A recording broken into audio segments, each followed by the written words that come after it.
Eagles and Kansas City. All right. Let's bring my friend Tone in here. Segment. Ooh, they got you fired up today, huh, Sills?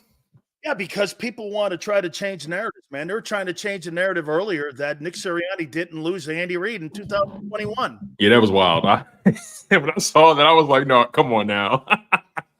We all know how that game went. And what was crazy about that game, Tone, he ran for 200 yards. Yeah, man. That was when they had Charles Edwards-Helaire, the guy from LSU. They still got him there? I don't even know, but I know Pacheco's taking over as the lead back. So if he's there, he's probably a 2 or 3. But it's all about Pacheco there now, and they're just cycling through running backs and receivers. They don't really care who's out there as long as Mahomes is healthy. They can beat anybody. So let me ask you the topic question: will coaching be a factor on Monday night for the Eagles versus the Chiefs? Oh yeah, for sure. I mean, coaching is a factor in every game. I mean, it's one of those things where the reality is, have you closed the gap in coaching? I don't think. Oh, the gap in coaching. I mean, no, because Spagnuolo is still, Spags is still there. Reed is still there. Now, Bieniemy left. That's I think I didn't factor that. You're right. I think we're seeing that, but I think Spags is better than Desai right now. The guy in Kansas City, I have questions about him. I don't know who he is. Matt Nagy. Matt Nagy? I don't know. Matt Nagy. But Reed calls the plays. Oh, yeah. Andy Reid calls the play. Okay, so yeah, bottom line is they haven't closed the gap in coaching. No, they haven't. They haven't. Because you still have these very green guys in Philly and Brian Johnson and Sean Desai versus Spags, who's one of the best. Andy Reid, one of the best. You know what I mean? So it's kind of hard to say they closed the gap in coaching. Now, to your other question, when it came to did they close the gap at all in terms of 53-man roster versus 53-man roster, I'm willing to argue that the gap hasn't necessarily moved. If there was one, I don't think the gap's even moved because you don't think Kansas City's gotten better defensively. No, I'm not denying that they haven't. But what I'm also willing to say is I think AJ Brown's gotten better. I think Jalen Hurts has gotten better. I think the Eagles' defensive line has gotten better. Their secondary's gotten worse. That is very true. In terms of production, they've definitely gotten worse. And I think the linebacking got worse. I think the linebackers have gotten inconsistent. It's hard for me to really fully indict the whole linebacker core because they've been trying so hard to force feed us Nakobe Dean. I think the linebackers right now, we're going to find out from this point forward if they've gotten better or worse because they've been good at when it came to Nicholas Morrow and Zach Cunningham. Things fell off the rails when they kept trying to force feed us Nakobe Dean. But I am willing to say though, I don't think the gap has moved per se. Because KC has taken a hit on offense and they've taken a hit as far as coaching goes. But they have gotten better on defense. I will admit that for sure. You think these linebackers are going to cover for 276 tackles that you had a year ago? No, but tackles per se doesn't necessarily equate to how good you are. I mean, they were number 2 in the NFL in defense last year. Who? Oh, you're talking about the Eagles? Yeah. I mean, they were. That was pass defense. They were number 2 as far as pass defense. What were they ranking overall? Overall, I gotta look. Let me double check. I thought they were 1 or 2. I thought they were in the top 5. Because their pass defense was number 2. They were top 5, I think. Let me double check. I got it right here. Give me 1 second. See, this is where I go with Kansas City here, Tone. Kansas City, in my opinion, you say that on offense. I think as a 53-man roster, they've gotten better since Super Bowl 57. Have the Eagles. Their corners have gotten better. Their defense have gotten better. Their rush defense and pass defense, they were 20th, like you said, a year ago. They're now 5th. I mean, Kansas City's gotten better. Their pass defense has gotten a little better, and their run defense has gotten a little better as well. They moved up a few places for sure. Let me see. Let me answer your first question though about overall. So total yards. Let me see. I heard it is opponent yards per game. All right. So 2022 Philadelphia Eagles. They were, oh wow. So in terms of total yardage, and that's including passing and rushing, the Eagles were ranked number 1 at 292.8, and the 49ers were 299. Give up 300 yards is still in today's NFL be number 1. That's insane. Now let me look at this year in totality, 2023. So so the Eagles went from being number one in total defense. They went from being number one in 2022. They fallen to 14th. They're giving up about 20. They're giving up about 23, 25 more yards per game. So I mean, see, stats and rankings are so funny because what's 25 yards in a game of inches? That's a good point. That's a very good point. And hey, ask the Cowboys if inches mattered in that game. That's a very good point. 2 weeks ago, okay? Hey, ain't got an argument from me, man. I say this to people: the difference between a 7-10 team and a 10-7 team is probably 25 plays. Right, that's a good point. That's a very good point. It is a game of inches. Those 25 yards can make all the difference, right? Yeah, like the Cowboys. That's a very good point. All they needed was a few inches. All they needed was 6 yards. How about those inches that you get on that brotherly shove? That's a good point. That's a very good point. That's inches too, right? No argument from me. That's a very good point. Okay, so my point is that I think Kansas City got a little better, and I look here. Has Jalen Hurts gotten better since the Super Bowl? You know, hey, before I go there with that, at what point do we point to Kansas City's schedule and ask, who have they played? Well, quite frankly, who have you played until this next 5-game run? But again, I don't like doing that because you dismiss the whole body of work, and I'm not going there. We're going to find out over the next 5, even with Kansas City here, on what we're going to see here. Isn't it funny, Tone, that I think that Dak Prescott completely got outplayed in that game against Dak Prescott by Jalen Hurts, and yet people want to turn that metric around and go, Hurts outplayed Mahomes in Super Bowl 57. He lost. And I go like this. Mahomes made the plays late in the game that mattered the most, that won the game. Isn't that the metric and the only metric that you have? I didn't really think that it was close between Dak and Jalen in that Cowboy game. Yeah, the bottom line is this. Just how Dak Prescott lost, Jalen Hurts lost. So, in my opinion, if you lose the game, you did not play anybody. You lost. That's how my mind works, right? Listen, at the end of the day, I can say I make a better banana pudding than you, but guess what? Who won first place, me or you? You. So it's like, you know what I mean? So it doesn't matter. It doesn't matter like what you think. It doesn't matter what you think happened. What did happen? We lost. And all he needed was 195 yards to beat us in the air. That's all he needed. Just how Jalen Hurts only needed 200, 215, however many he had. So look, I'm not of that. I'm not one of those guys that's just going to sit here and say, you know what?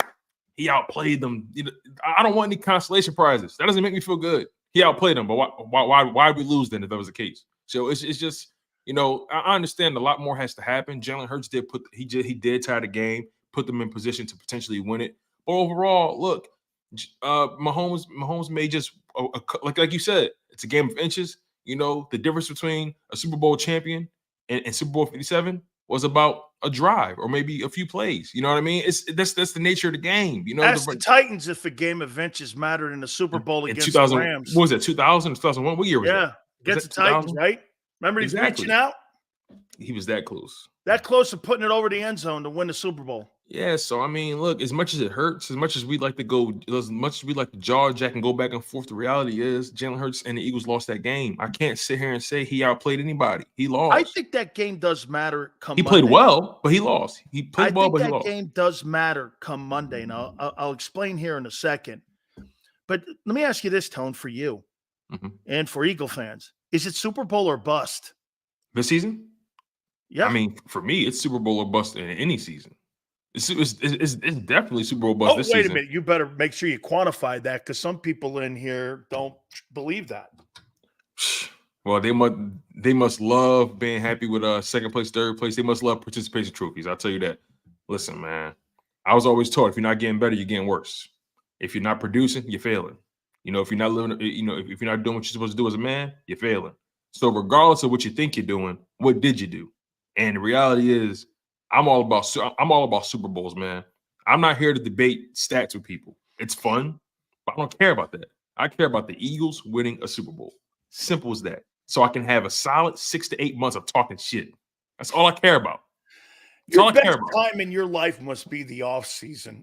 Oh yeah, without a doubt, man. Because Yeah. all the idiots fall into obscurity, and I'm able to just sit back and relax. Like it's just, you So know, you must enjoy the draft and stuff like that and all that and free yeah, agency and I that do. because I again, do. it's no one loss kind of deal there, but it's about building the roster and Listen, that. I hate losing. I hate losing. And I will never be comfortable with losing in any capacity. I don't care who put up how many yards, how many catches, what records they broke. I don't like losing.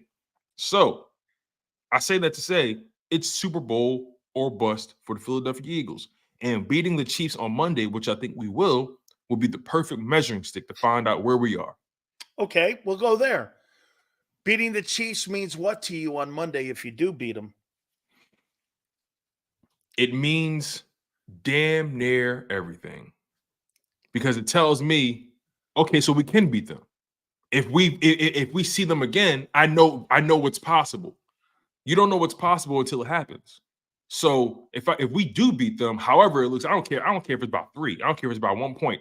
If we beat them, that tells me, okay, we can actually ruin their day on Super Bowl Sunday. So that's where I'm at with it right now. Obviously, the 49ers game means more in the grand scheme of things. It means more. It has more value to our overall goal. But beating the Chiefs, at least for me, I can say to myself, you know what? We actually can beat that team. You know, it makes Super Bowl 57 land a little softer for me. I'll be honest. I'll be honest. Listen, my emotional answer, the Chiefs is the bigger game. My logical answer, the 49ers is the bigger game. That's where I'm at. Q, I hear you, man. I appreciate it. Thank you very much. Thank you for doing that for us. We always appreciate your input there. Thank you again for Thanks, Q. doing Appreciate that. it, man. Super Bowl or bust. I can't believe I forgot the Eagles Chiefs game in 2021. I don't know why. That's okay because you know why? Good, passionate fans have amnesia. I went to, okay, it's okay, Q. What I was trying to do was put things in perspective for you here. And what Tone just said is the key on how you get greater. Because here is exactly what the Cowboys think of you, Tone. The Cowboys think this of you. I can hang with you. You're talking about going, hey, I can beat them. Yeah, that's where I'm at with it. The champs. Look at the difference in mental state. Hey, I can hang with Philly. And the Eagles are now going to go, if they win Monday, we beat them. I'm not trying to hang around. Listen, nobody can, we can beat anybody because right now you can't, have not proven you can beat everybody. Because exactly. you're 0-2 versus KC. Exactly. And look, I'll put it to you this way. To your point about the whole Cowboys trying to hang with the Eagles, look, I'm not trying to hang with anybody, okay? I'm not here to make friends. I'm not here to hang out and braid each other's hair. I'm here to whoop your ass. So therefore, I'm not trying to hang with nobody. I'm trying to beat you into submission. Hey, Tone, this is what I tell my Canes guys. If you're looking to play in the Sun Bowl, count me out. I'm looking to play in the national championship game. I'm not looking to play in the Sun Bowl. Listen, I mean, man. Big Seals don't play in December bowls. Exactly. Listen, it's I'm so looking funny. for titles, dog. It's so funny, right? Who I am in real life kind of translates to how I look at football. You know, my wife gets on me all the time about how I'm never satisfied with anything that I do, anything. That's a winner's mentality. And you know, but you're miserable. You know what's so funny? She asked me the other day. She asked me, Tone, are you happy? And you know, not in our marriage. I'm very happy in my marriage. More so, just like, am I a happy person? You know what I mean? And I had to really ask myself, am I happy? And I said to her, I'm like, no, I'm not. And I don't know if I ever will be, because I'm too obsessed with being better. I'm too obsessed with the next thing. I'm never satisfied with anything that I do, anything that I say. I want more. I want more. You know what I mean? Let me tell you, as an older man than you, my wife goes like this to me. Jesus Christ, me. Every day you're miserable. You're upset with something. Something aggravates you. Don't you like ever look up and look at the things you've accomplished in your life and just go like this? Wow, man, I really did all those. And you know what? I go, no, because that's, to me, when you start saying that you ran through the finish line. There is no finish line. And it's time to take a knee. And I tell people all the time, the great ones don't have a finish line. They never run through the tape. They're never satisfied with anything in their lives. And that's why look, Michael Jordan, miserable. Okay. Tiger Woods, miserable. All these, Muhammad Ali was an outlier because he was so different. And Ali was the greatest athlete in the history of athletes. And he was an underachiever, believe it or an underachiever because he did everything.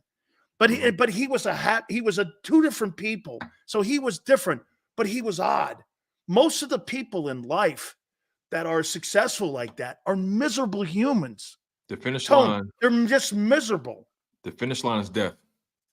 Look at Jordan. The finish line is Jordan death. holds grudges against Isaiah Thomas 30 years after they played. For not shaking his hand. Kept him off the dream team, called him an asshole on The Last Dance, and these guys are in their 60s. The finish line is death, Sills. It is. Hey, all right, let's do this. What are the Eagles going to do differently in this game that they didn't do in Super Bowl 57 on Monday night? The common denominator in both those Chief losses was the running game. That was the common denominator. They allowed north of 200 yards in the first matchup in 2021. They allowed north of 150 yards in the Super Bowl. I personally believe that the Philadelphia Eagles, if they would have held the Chiefs to under 100 yards rushing, they win that game. But then that's revisionist history. They didn't. But the reality is, I think the common denominator is always, because Mahomes is always going to be Mahomes. He's always going to be him, right? But can you make him work a little harder than he wants to? Can you put him in situations where, okay, he has to win every single third down? I think you got to move him around. Can you move him around? Can you get him off his spots? Can you keep him in third and long situations? Again, can you make him work harder than he wants to? Because again, their passing game wasn't the sharpest in the first half, but their running game allowed them to chip away, kept them afloat. I think the common denominator in all those games was the run game. The Philadelphia Eagles are the best rushing defense in the NFL right now. I think this is going to be one of those games where Patrick Mahomes has to throw for damn near 350 yards to win this game. If the Eagles can find a way to make him uncomfortable and keep their running game a non-factor, then they can singularly focus on just trying to prevent defense and keep everything in front of them. Because I think this is going to be one of those games where you got to just make sure you got more points than the Chiefs when the clock runs out. They're not going to stop coming. But you got to make sure you're ahead when the clock runs out. I think what they wanted to do in 57, I think that they wanted, because they were down, what was it, 17 at the half or something like that, 10 at the half? They were down like 10. 10 at the half. I think they look at it like this. Let's get them in the fourth quarter, and we'll beat them in the fourth quarter. And that's why I told you, ever since you've been working on the show, that's the greatest I've ever seen Andy Reid going into halftime and clock management, and his clock management with 2 minutes left in the game. Yeah. He was never that good. He always sucked at that. He was never that good in Philly. Yeah, I was kind of expecting it to to rear its ugly head in Super Bowl. Me too, but it didn't. It was his best coaching job. I thought that was the best coaching job that he has ever done. It was his best game ever. It was his best coach game ever, easily. What do the Eagles defense have to do to slow Mahomes down? Well, I mentioned it, right? Limit the run game. Oh, okay. Well, no. Let's do the other side. Right. What do the Eagles on offense have to do to Kansas City's defense? Well, Kansas City's offense, they play fast. They play fast. They play downhill. Tempo. And yeah, they play very well. Yeah, Kansas City's defense, they play very fast, and they do it. Their corners are fearless. Their corners are not afraid to play close to the line of scrimmage. So I think what the Eagles need to do, they need to get that. They need to get their zone run. They need to get their outside running going, their zone run schemes going, right? They need to find a way to get to the edges, force those linebackers, force those guys to go lateral. You know what I mean? Slow that pass rush down. And then you can knock them off over the top. Because I don't think from a physical perspective, the Kansas City corners can hang with like A.J. Brown and Devontae Smith. I don't think so. So I think it's going to be important. Did they last year? Last year, well, no, they didn't stop. They didn't stop neither of those guys. Both of those guys had, I think, 100 yards and a touchdown in the Super Bowl. So They didn't necessarily stop either of those guys, really. And Dallas Goedert did what he did. So I think they got to get the run game involved too. They got to get the run game involved. The Chiefs, as good as they are on defense, they're not as strong in the run game. Or let me just say they're not as consistent. So if you can get your running game going even a little bit, matter of fact, a similar game plan they did. They bailed on the run game because Sanders put the ball on the carpet. Yep. And a similar game plan to the Cowboys. They bailed on it, didn't they? Yeah, they did. They did. I think the game plan shouldn't actually be too much different than the Cowboys game plan. You know, it doesn't have to be a shootout. It doesn't have to be. All you have to do is make sure you take advantage of every opportunity you have on the side of the ball. Move the chains, control time of possession, stick to your run game. You know, I wouldn't be surprised if Jalen Hurts only throws the ball like 28 times in this game. I wouldn't be surprised. Was Goddard a factor in 57? Yeah. He had like 2 or 3 crucial third down, fourth down catches. Definitely. He was he made some him not being there Monday night? Oh, sure. Yeah, losing Goddard definitely hurts. But after Goddard, I don't think they had an answer for anybody. You know what I mean? So you had AJ, you had Smith. Once you lost Goddard, who else did you have after that? Not Quez. So I think they ran out of passing options outside of AJ Brown and Devontae Smith. Now they have Swift who can catch the ball at the backfield. They have Julio Jones, who may not have the same explosion, but in short yardage situations, I still trust his technique. I still trust his hands. I trust his ability to get open. Again, it may not have the same speed, but I trust his natural God-given ability to be able to create and make things happen. So AJ Brown, Smith, Julio Jones, got DeAndre Swift. I think that's ample weapons to do what you need to do, even without Goddard. And the most important thing in this one here, compared to Super Bowl 57, can't have any. I don't think you can have any turnovers if you're Philly. Exactly. I do not think you can have turnovers because you don't have the margin of error that you did a year ago to be able to come back without Goddard. I agree. One game, the defensive secondary you had a year ago. I don't think you have that margin. So I think you can't have any turnovers Monday night. I agree 100%. As a matter of fact, think about the Cowboys game again. If the Eagles turn the ball over one time in that game, they lose. Yep. I believe that firmly. If they turn the ball over one time, they lose. So, and same thing for this Chiefs game. Their defense plays well. But I firmly believe the Eagles cannot turn the ball over in this game. I think they need to go. I think they need to be 100% in the red zone. However many opportunities they have, 3, 4, whatever, they need to be 100% in the red zone like they were against the Cowboys, and they can't turn the ball over. The two things that has haunted them in the first half of the season, they need to make sure those things are not a problem in this game. Now, granted, over the past few weeks, red zone has been tremendous. Third down offense has been tremendous like it has been all season, and they haven't turned the ball over. I think Jalen Hurts has shaken the turnover bug. I think he has. So those are my key to success. Don't turn the ball over. Take advantage of every red zone opportunity you have. Keep the pressure on Patrick Mahomes. Keep him behind. Make him chase you all day, and then you can win this game. I love how people like Dave go, you're acting like the Chiefs are world beaters this year. They've beaten you every year they've played, the last two, Dave. You're making it sound like you beat them.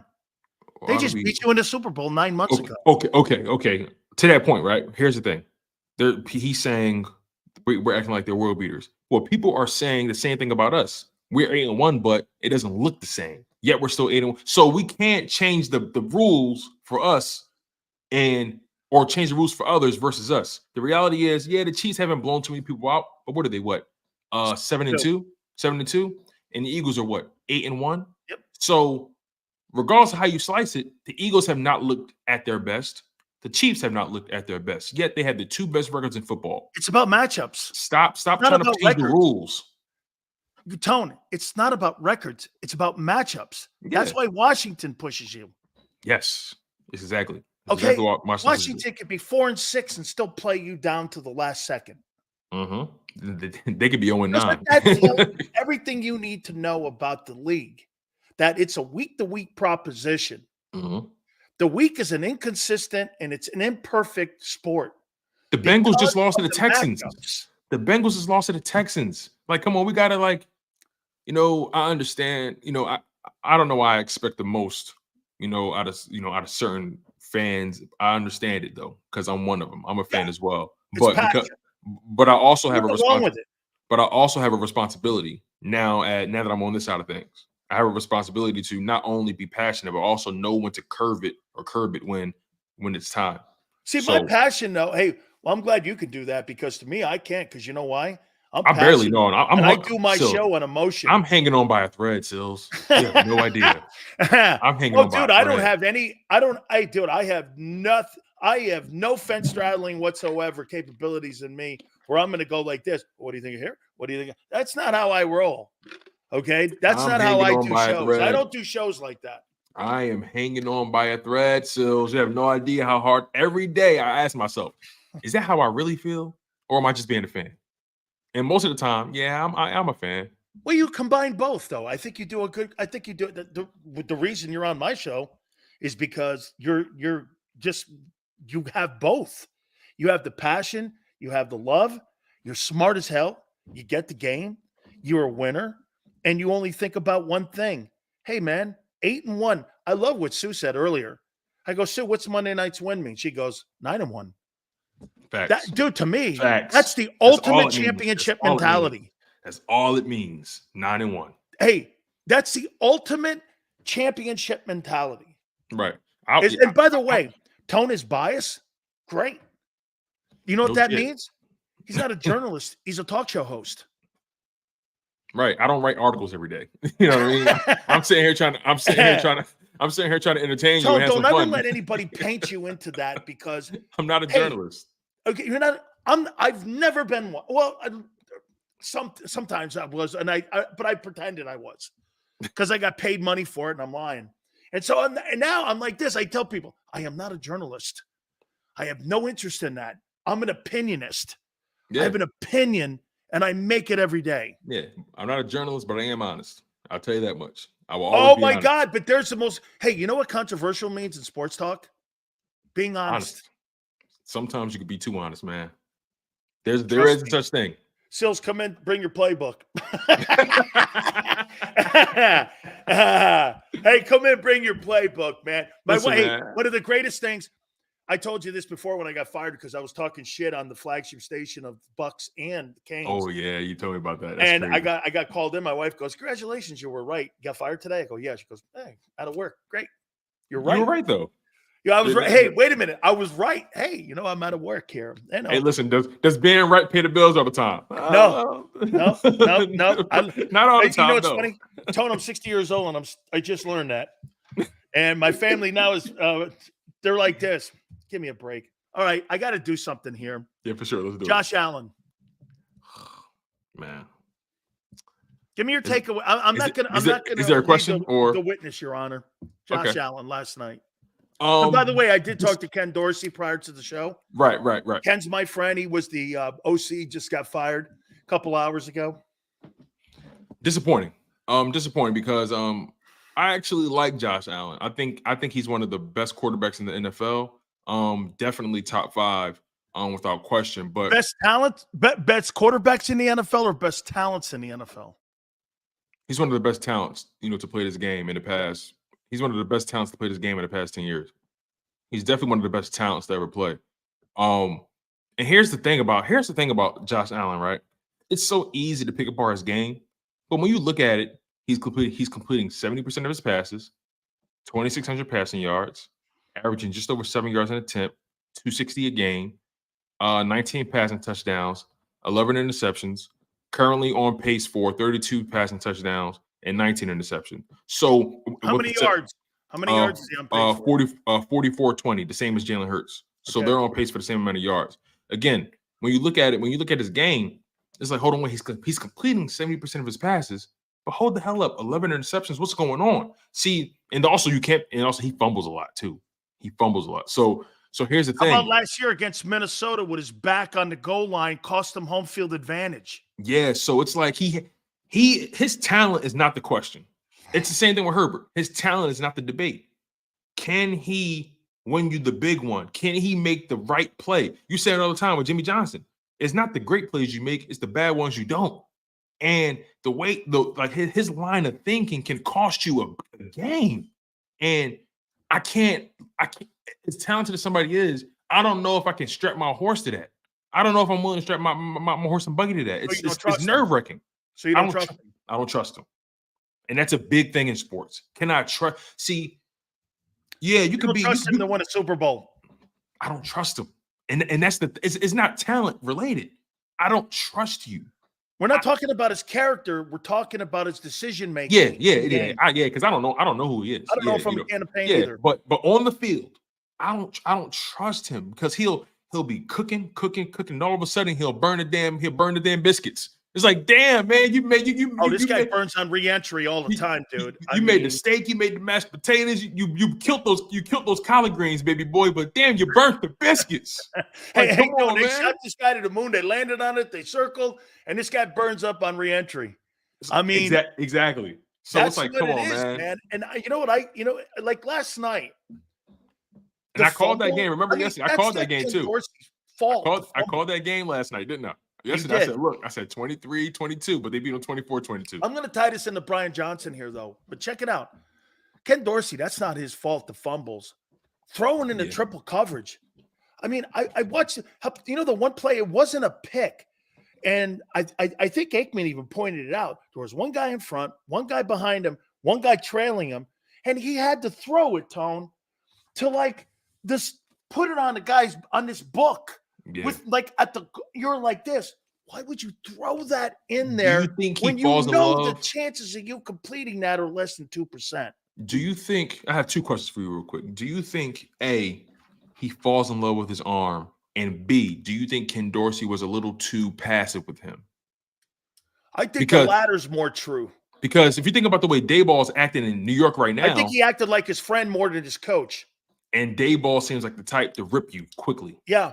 Tone, I think that may have fallen into some of the problems early on with Jalen Hurts and Brian Johnson. That he was too much his friend. Interesting. And not his coach, and why it's picked up a little bit more, because I think that dynamic sometimes works into a conversation where you're looking at like, okay, I think he allowed him and gave him more autonomy because Ken was trying to prove himself as an OC. Brian had already put himself in the conversation because he became a head football coach with the New York Giants. He already was a coach to him. And remember something about Josh Allen too. I want to show you something here about him. I know the history of the kid because Ken told me. Do you know how many Division I scholarship offers he got? One, Wyoming. And you know how he got it? He had to send 400 emails out to Power 5 schools. All of them turned him down. And he went to Wyoming. So he got shitty coaching in Wyoming. The best coaching he ever got was in Buffalo with Dable. That's when you started seeing that talent come to a head. Mm-hmm. When you take that coaching, and in the NFL, in my opinion, we see it all the time.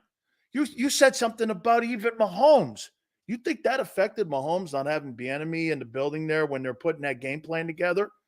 Sure looks a little bit like it, because look at Sam Howell. Sam Howell's the second leading passer in yardage in the NFL because Bieniemy's in the building. He looks like the guy. Holding him accountable. Brian John, look at Sean Payton. This is the greatest lesson in how to be patient. We're all doing this. Sean Payton, man, this thing looks like shit. He looks terrible. Yeah. This is awful. All of a sudden, what's the numbers here? And what I love about the way he's coaching him, here's Russell Wilson. He's on pace for 34-11. Not a lot of yards, but you know what they're doing? They're incrementally working him in to being more of a downfield passer with doing what? Keeping him in low turnover plays. He's on pace for 34 touchdowns and 8 picks, 68% completion percentage, and 104 quarterback ranking, which is one of the highest in the league. That's coaching. Look at what Sean Payton has done to the Broncos. Now, are they world beaters? No. Are they beating teams significantly? No. But you know what they did do? He was brought in to Denver to do one thing, save Russell Wilson. And he has. Yeah, I really couldn't agree with you more. When you really look at Russell Wilson, see, when you just look at Russell Wilson, like the games, you'll say, well, I don't see it. But when you really look at the numbers he's putting up, he's on pace for 34 touchdowns and 8 interceptions. See, the thing is, they're not putting up a lot of yards. So that's why the games are closer. So that's why the games are closer. Hey, also, their defenses were for real. Yeah, and Russell is at a point in his career where he needs a running game. He needs a running game. And if he doesn't have a running game, you're asking him to do so much right now. And that's just not where he is. The talent didn't go anywhere. It's just that you can't depend on him to carry you like you used to. And even as early days in Seattle, he had a running game. He needs more help. He needs more help now. He needs more help now. Even Aaron Rodgers, he's talented. That Gabe Davis ain't cutting it. Aaron Rodgers needs more help now as well. You know what I mean? That guy Gabe Davis ain't cutting it. Oh, you're talking about the second receiver in Buffalo, right? Yeah, they need more help there. Yeah, what we're seeing is they need more help outside of Stephon Diggs. I think they thought he could carry a team like Mahomes, and that guy like Brady. Not everybody can do it. You know, not everybody can do it. You know why? Because you can't carry a team when you make the kind of plays he makes. And play calling. Yes. Andy Reid covers for receiver number 2 and 3. You understand that, right? Oh, you don't have to have the most skilled guys on the planet. I mean, you know what somebody actually said in here? Hey, Sills, the Chiefs don't have Juju Smith-Schuster. I'm like, where's he playing this year? Juju sucks this year. Sucks. And get this. That guy was part of the team that beat you. Because of one guy. Because of Reid and Mahomes. And Reid. It's the you know, it's two things guaranteed, like death and taxes. Mahomes and Reid. It's guaranteed, man.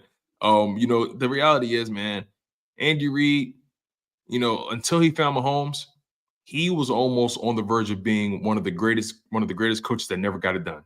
He was on the verge of that.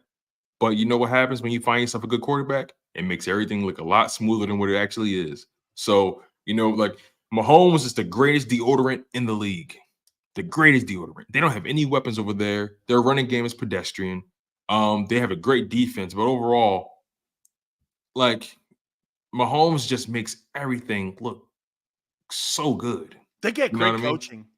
So good, you know. Andy Reid's I don't want to take anything away from Andy. He's a great coach. Because Veach and Reid have put together. Like here, let me ask you: who's a better organization right now, Kansas City or Philly? I mean, Kansas City got 2 Super Bowls, the boot. So five straight AFC title games. I mean, over the past 5 years, the Philadelphia Eagles.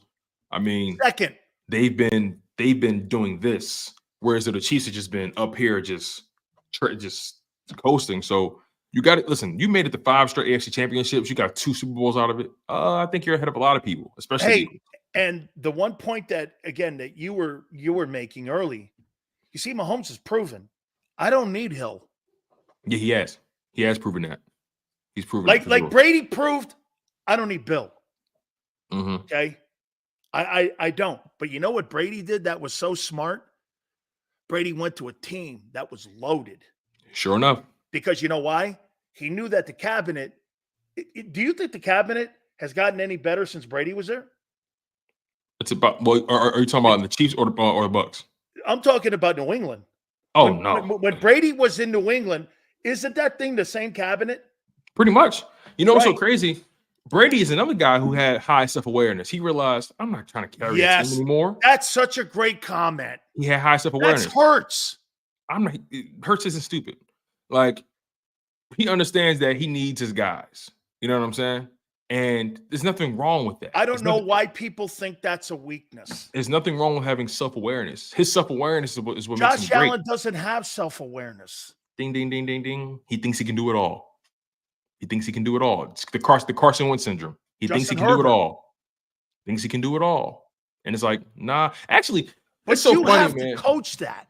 It's so funny. I feel like Justin Herbert. I think Russell Wilson thought that a year ago. I think Justin Herbert's this is my personal opinion. I think Justin Herbert doesn't take control enough. You know, there was a moment where Keenan Allen was on.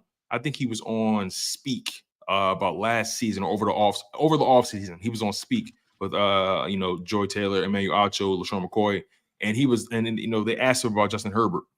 And one of the things he said that stood out to me, he said, they asked him, how's Justin Herbert, acclimating as a leader, as the franchise guy or whatever.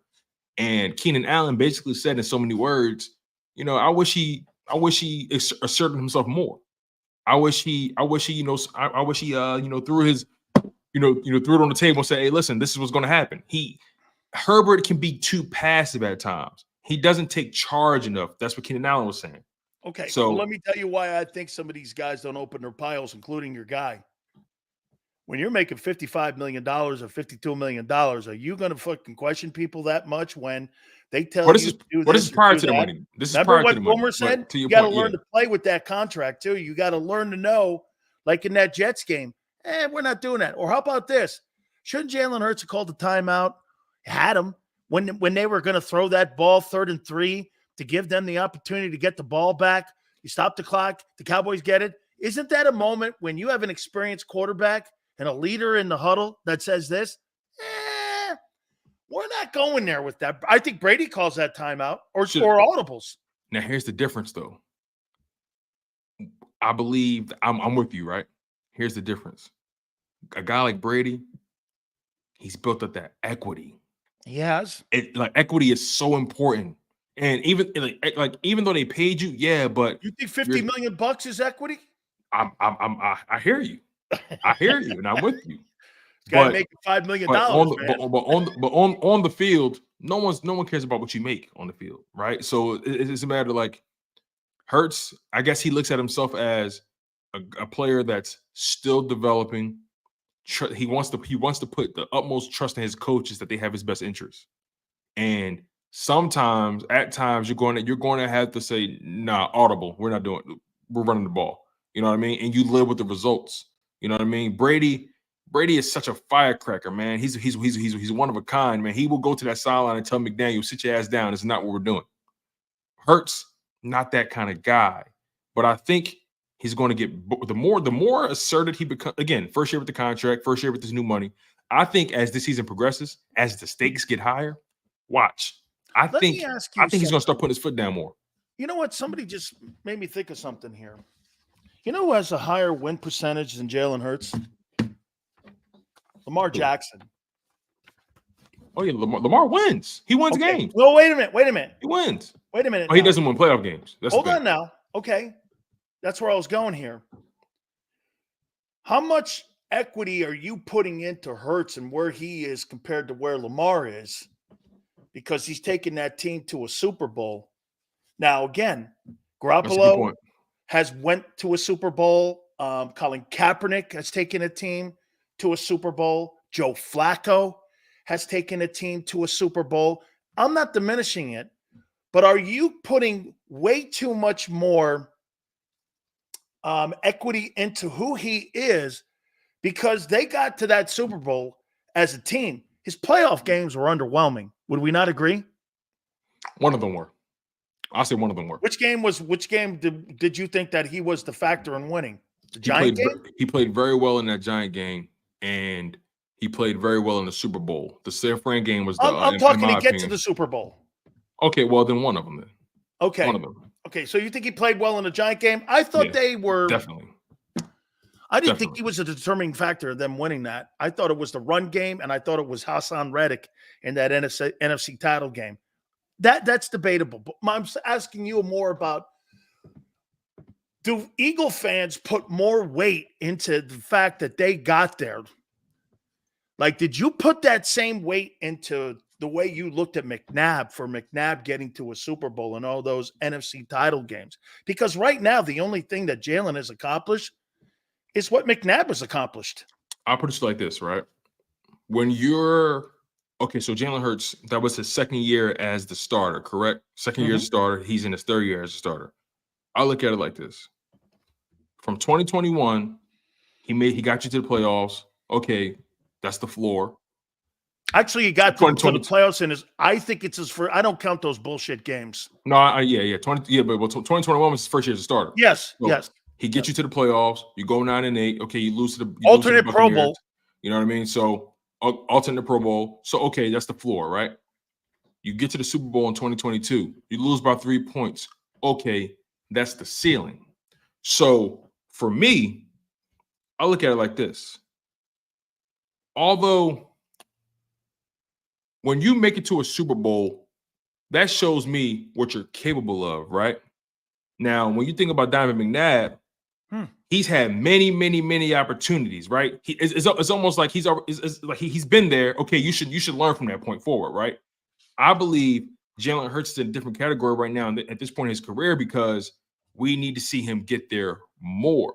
You know, I'm not going to hold him to the same standard as McNabb, not yet, because he hasn't set a trend of getting there and failing every time. I like what Dodd said here too. That's a really great point right there. Okay, and he turned around with a new team, basically, especially on the defensive side.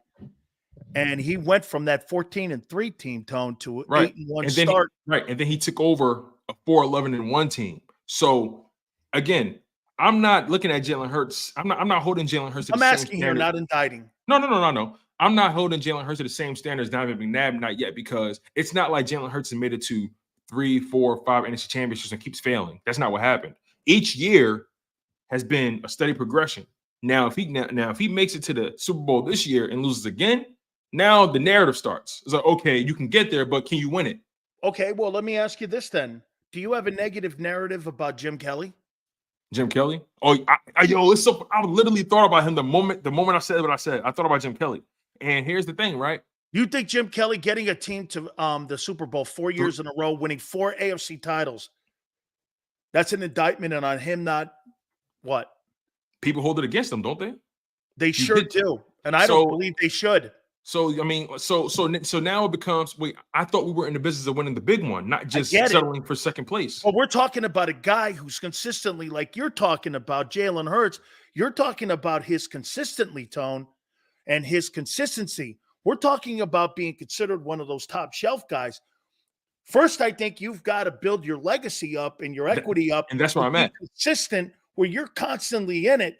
And when you punch through, there's no doubt Dan Marino and Jim Kelly are held to a different standard over here because they didn't win it. They couldn't punch through. They're considered the 2 greatest arms maybe in NFL history for the accomplishments they had. But they're over here with Charles Barkley. Right. But that's my point, though. My point is Jalen Hurts has to establish a trend before I can hold him to that same standard as McNabb. I think he has. He's established the trend of improvement every single year. He's established that trend. But the trend of they're 8-1 right now. So far, he's showing that he can win consistently in the regular season. He's shown that. Is he better since 2021? Oh, absolutely, without question. Is Josh Allen better since 2021? I think he's tapered off. Okay. I think he's tapered off. Not saying he's got tremendously worse, but I think he's plateaued because you're still seeing the same mental lapses. See, with Jalen Hurts, I've seen an improvement in not only the physical on the field, but I've seen improvement in the mental. Isn't it funny how Allen hasn't improved in the mental game yet? Isn't it funny how we look at Jalen and his intercept? You know what, Tone? I don't know if I should go here, but let me go here. Isn't it funny? Josh Allen and some of the other quarterbacks like Burrow or what have you, their interceptions are this and that. There's like excuse making, coaching, and you look at the numbers, and like you said, 70%. It's kind of like hidden flaws in those guys. Then you look at Dak and Jalen, and when they turn the ball over, holy hell, just froze over. I mean, it just seems to me a different. Am I off? Or am I making something up here that you're not off? Hey, listen, I don't want to go down that lane where we could take that off ramp and go. But isn't it Jalen and Dak have a different metric compared to Allen and Burrow? That when Allen and Burrow lose a game, or those guys like Herbert, we still call those guys the best in the game. But when Jalen Hurts and Dak have a turnover or lose a game, I mean, I'm gonna be honest with you. Look. I'll say it. You ain't gotta say it, but I'll say it. I'm gonna be honest with you. When you black in this country, your room for error is significantly slimmer than if you're not. That's just the humble reality. You know, I at whatever company, I may be allowed 2 mistakes. The next guy may be allowed 4 or 5. That's just the sad reality. So look, I don't like to make everything about that. because that's just not everything. But I'm being honest with you, man. Like I said, I'm not gonna pull any punches. You ain't got to say it. I'll say it for you. I firmly believe that when you're black in any profession that you do, you got to be 2 times better, or however many times better. You have to be that much sharper. You have to be, because it can all be taken from you in an instant. I've seen it. I've experienced it. So the reality is, man, I look at Jalen Hurts as a guy who's defied all the odds in his career. Every time somebody counted him out, he doubled back and showed them what's what. So I believe Jalen Hurts has everything it takes to win a Super Bowl. He came that close. So I don't see why he can't get back there again and actually finish the deal. Michael, I agree. I think the defense at the end of that game was more accountable in the loss in the Super Bowl than Oh yeah, I agree. Yeah. I mean, than he what played the offense was. okay. This is what fans really want to hear. This is what they really want to hear. He played well enough to win. He played well enough to win. But did he? No. He didn't win. The team lost, right? He played well enough to win. We lost, though. We lost. Except we lost. I'm mad about it, too. I'm mad, too. I'm mad. I'll argue with you. I'm mad, too. Sometimes I'm behind the scenes, and I'm mad as hell at Sills. Sometimes I'm back here like, Sills, if you don't sit your ass down, leave my man Hurts alone. He balled out. But guess what? He lost the game. And it's okay. Because you know why? He's going to be back. He's going to be back. Don't worry, you guys. He'll be back. But he'll be back? He'll be back. Write it down. He gets back to a Super Bowl. Write it down. He'll be back. Wait a minute. Does he get back this year? Yeah, he'll be back. He goes to the Super Bowl this year. Yep. He'll be back. Where's my list? Today is November 14th. It's 3:22 Central Time. What is that? 1:22 your time? He'll be back. Write it down. Hang on. Let me get your thoughts here on this. Here's my top 10 NFL teams. Mm-hmm. I want to hear how you handle this. Because most of your guys and your compadres in here, these guys need tissues. When I say it, man, okay? I got Seattle 10. I got Jacksonville 9. And by the way, I go over body of work. Right. I got Cleveland 8. These next 2 teams, dude, I won't lie to you. Speaking of tissue paper, Miami and Dallas, I got 7 and 6. But then again, I have to do this. Do I put the Bills or the Bengals or the Chargers in their place? And I can't do that. I got Baltimore 5. I got Detroit 4. San Francisco, you know what people are rolling around saying? I heard Coward even say it. Everyone knows when they're healthy, they're the best team in the league. And I'm like, you don't get extra credit for that shit, man. The war of attrition's part of this conversation. When I'm in my dreams, I have a 6-pack, Sills. Like, come on, man. When, if, what if, coulda, woulda, shoulda. Come on, man. It's a part of the game. If you're not healthy, you lose it. I got the 49ers 3rd. I got the Eagles 2. And I got Kansas City 1. And the only reason I got Kansas City 1, they beat us. Because they are the reigning heavyweight champions of the world. Right. Now, if another if, right? If Kansas City was, what's their record? 7-3 or 7-2? 7-2. If Kansas City was 2-7, obviously Sills wouldn't put them there. Absolutely not. But they're 7-2 with the second best record in football. And number 1 seed in the AFC. They're going to have the same home field you will. Exactly. Number 1 seed in the AFC. Eagles are the number 1 seed in the NFC. Forget the record. They're the number 1 seed in the AFC. We're the number 1 seed in the NFC. And look at this guy, Ryan. I'm not lost mad. To the Broncos. You lost to the Jets. You lost to the Jets. Come on, man. We can't play that game. It's a week-to-week league. It's not how that works. It's not how it works, man. But here's the reality. They're 7-2. Eagles are 8-1. It's only a 1 game difference. You know what I mean? They're the number 1 seed. We're the number 1 seed so far. They beat us in the Super Bowl. Isn't that the more important thing than the record? Is that who's got the top seed in each conference? Yeah. If the Eagles, this is never going to happen, but if the Eagles happen to be the number 1 seed with a 10-win season, it doesn't matter. They're the number 1 seed. You know what I mean? So again, I'm not mad. You don't think they can go 0-4 here over the next 4? Oh no, they're going. What is it? 5 games? They're going at minimum 3-2. Get this, and these People get on me. I think you're going 4-1, but okay. I know. I've heard some people say 2-3, man, but listen, I let them live. No, all your guys that you work with are going 2-3. I don't see that. I said 3-2 because I was just trying to be realistic. I thought 3-2 was realistic. I think you're going to drop that Seattle game. That's what Rob thinks. I'm like, I don't know. I think we're going to drop the Cowboys game, and I think you just punched him in the mouth. But Jerry World is such a funny place to play. Jerry World is so fun. It's like a house of mirrors. Look at Tone giving the Cowboys love. Oh no, it's never love. Never love. It's a trend. Respect. It's a trend. Remember, I don't respect people who can't. We like trends here, Sills. We like trends here. Well, here's a trend. Name me a game that was a significant game that Dallas Cowboys won in the last 27 years.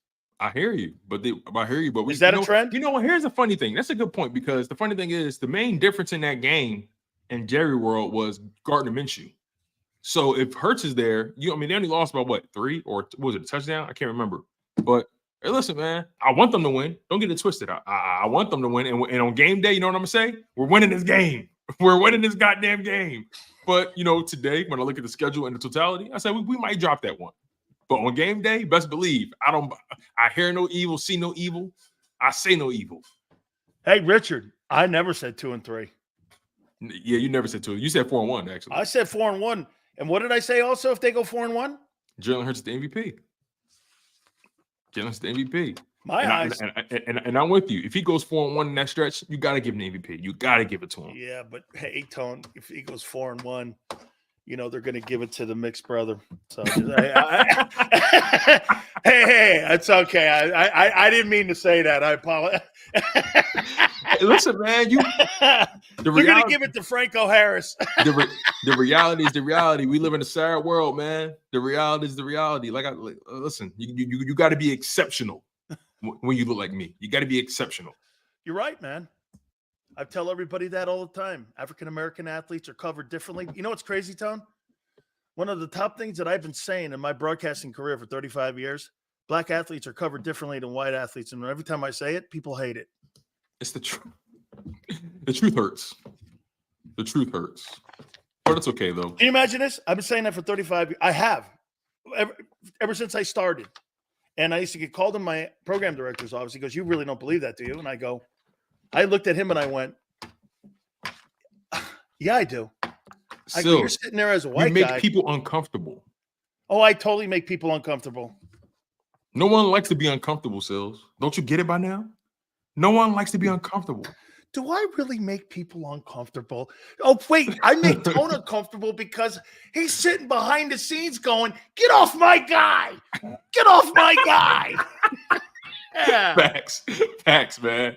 Oh my God, man! I love you, dude, man. You're doing I appreciate so well, you, man. I mean, really, really great.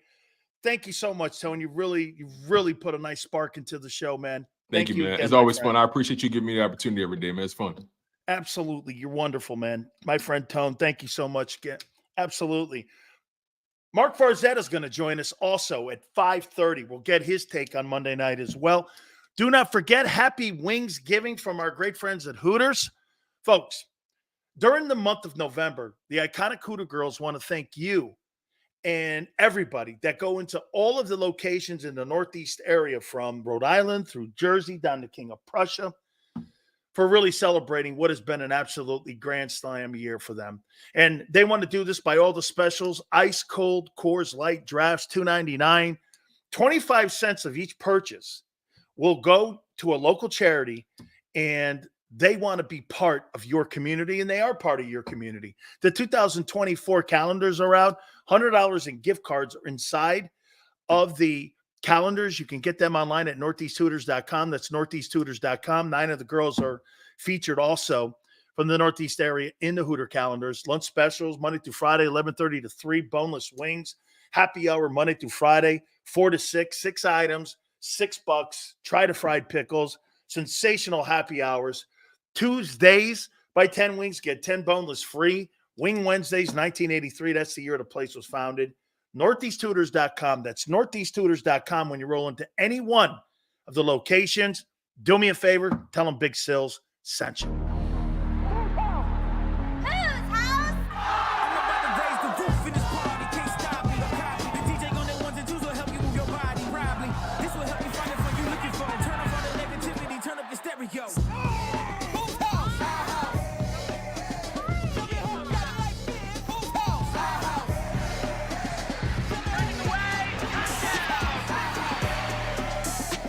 Football and Hooters, the perfect pair.